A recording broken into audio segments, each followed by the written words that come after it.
8, 8, 4, 7. Okay, play natin dito. Okay.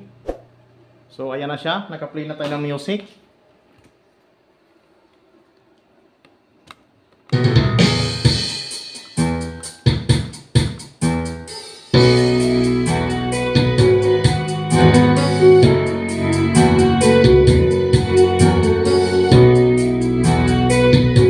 Alright mga kamix, panibagong vlog na naman si Rockgel Mix TV. So ngayon pala ay magsisit up ako sa aming pang video okay dito sa bahay. So may dumating na parcel ko, ayan binuksan ko na yan. So DVD player po yan. Tapos ito yung gagamitin ko na amplifier, yung Joson Mars. Tapos yung aking speaker na dual, yan. Dalawang D12, saka isang DJs na 400 watts. Tapos nakakunik na yan dito sa likuran ng ating amplifier mga kamix. Ayan, para diretso na yung video natin. So ayan siya, nakakunik na siya. Tapos ito ang bubuksan natin ngayon. At nang ma-set up natin dito sa amplifier. Tapos papunta doon sa TV. Okay.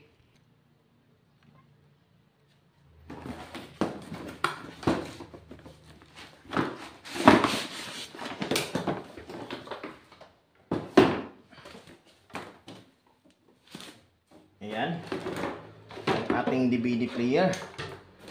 May kasamang songbook. Ito yung songbook niya. Ayan, may remote.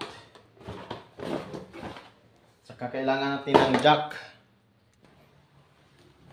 At may kasama din siyang microphone mga kamix. So ayan.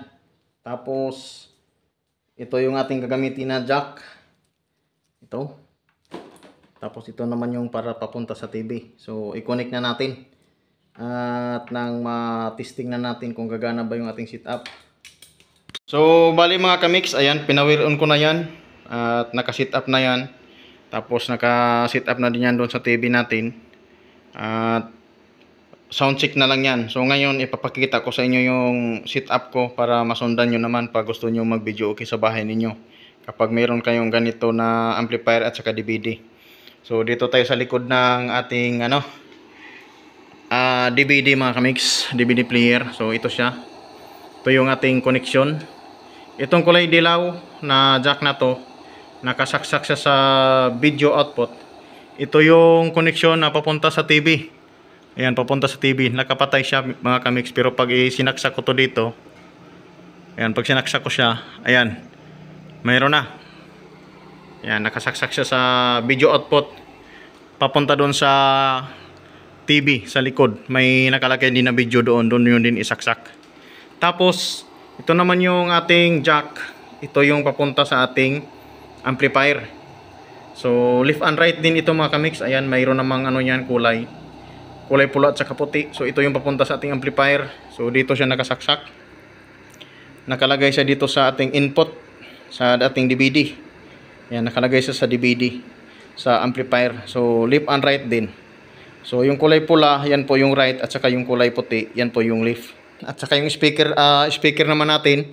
Ayan, nakita nyo naman, nakasaksak na yan doon sa likod kanina. Tapos ganito po yan mga kamix kapag ganito yung amplifier na gamit ninyo. So hindi po siya tutunog kapag hindi nyo to pinindot. Ayan o. Kapag nakalubog po siya, hindi po siya tutunog kasi naka MP3, FM at saka Bluetooth siya. So dapat pindutin nyo to at nang lumutang siya para naka-DVD. Para pag kumanta tayo, lalabas yung tunog. So mayroon na tayong microphone. Nakasaksak na tong microphone.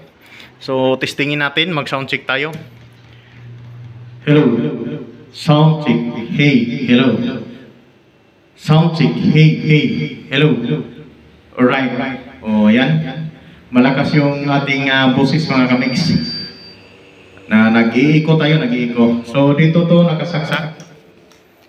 Nakasaksak siya sa ating DVD player, ang ating microphone mga kamix. Dito ko siya sinaksak. Pwede ka dito mag-adjust sa remote. Ayan. Pwede ka mag-adjust dito ng volume ng mic. Ayan o.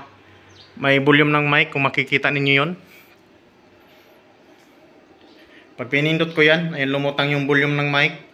Naka full, malakas na yan. So nakalagay siya kanina sa 5 lang. Tapos yung echo ng ating boses. So pwede din tayo mag-adjust dyan. Ayan o. Pwede nyo itaas, pwede nyo din ibaba. Ayan mga kamix, ilagay lang natin siya sa 4. Tapos try natin mag-play ng music mga kamix kung maganda ba yung tunog nito. Okay, enter tayo ng music. 8, 8, 4, 7, okay, play natin dito. Okay. So ayan na siya, naka-play na tayo ng music.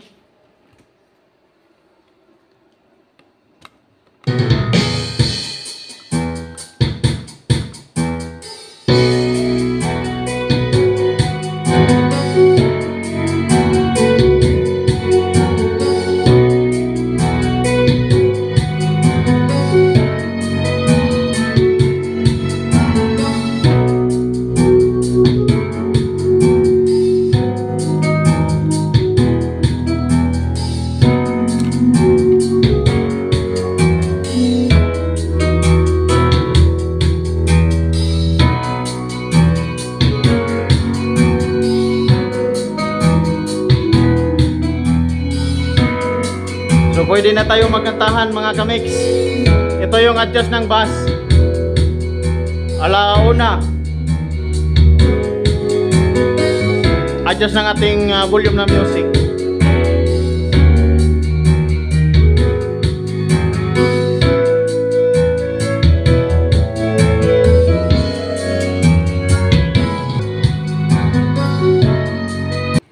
So ayan na po yung ating setup sa ating pang video okay dito sa bahay mga kamix, no. Copyright kasi itong natin, kaya hindi ko tatanggalin ko yung boses ko na kumanta kasi copyright kasi talaga to. So ipapakita ko sa inyo yung sunod natin na video na kumakanta kami dito. So ayun lang, sana masundan ninyo yung setup ko dito lang sa ating DVD at sa amplifier. So ganun lang naman yung setup niya mga kamix. So alright, so mayroon na tayong pang video okay dito sa bahay pag maboring tayo, no? Pag maboring kami, pwede na kaming magkantahan dito. So hanggang dito na lang tayo. So thank you for watching mga kamix. Don't forget to subscribe, pa-like and share na din. Maraming salamat.